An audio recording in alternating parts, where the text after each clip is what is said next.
mga ka-farmers, update lang po sa bagyong Juan. So nandito ako ngayon sa aking babuyan. Medyo malakas na po ang hangin. Chinik ko lang po yung mga alaga ko. Ayan. Medyo malakas na po ang hangin mga ka-farmers. Ito yung mga alaga ko. Kinakain ko lang. At ito na yung update ng bagyo. Sobrang lakas na ng hangin. Sa Camarines Sur po ako. Signal number 5 na po dito sa amin. Lalangkaw na ang tubig. Lalangkaw na ang tubig oh. Hindi sa Banwaan, Pamplona.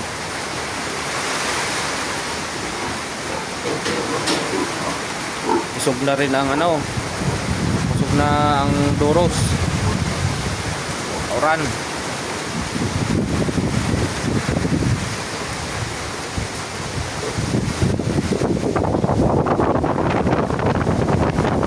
Yan na po ang bagyong si Juan. Lakas na po ang hangin.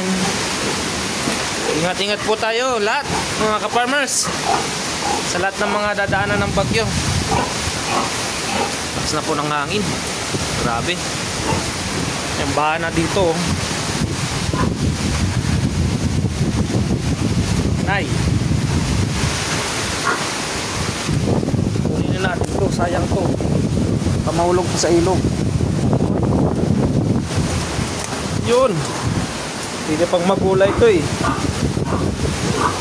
Kawawa ng mga alaga natin.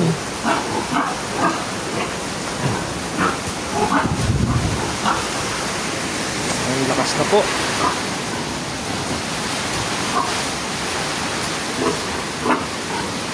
Lakas na ng hangin. Pasado na po ngayon. Alas 10 ng umaga. Yan ang sitwasyon ng ating bagyo dito sa Camarines Sur.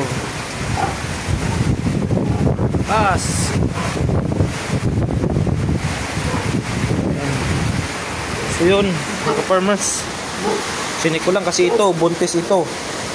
Yan, tinakpan ko naman dyan para hindi siya masyadong mabasa. Yung dalawa wala pa, hindi pa sila mga buntis.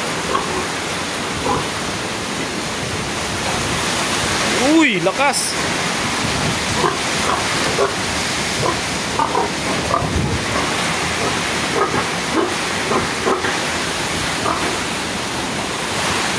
Sana hindi masyadong umapaw yung tubig. Yung tubig oh. Kasi pag umapaw yan, meron akong patiner doon. Kailangan kong ilipat siya dito sa taas. Medyo mataas na rin ang tubig.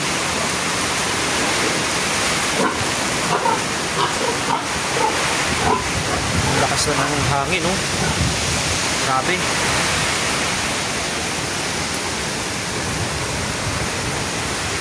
Kawawa naman yung mga tanim kong kalamansi.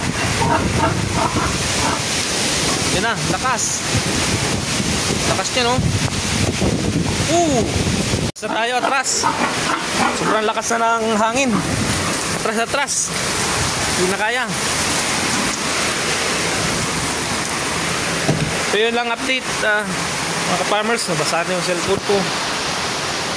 Ingat po lahat. I-update ko na lang po kayo yung kaganapan pagkatapos ng bagyo. Ano ang sitwasyon dito sa Camarines Sur. Basta sa amin po signal number 5 mga ka-farmers.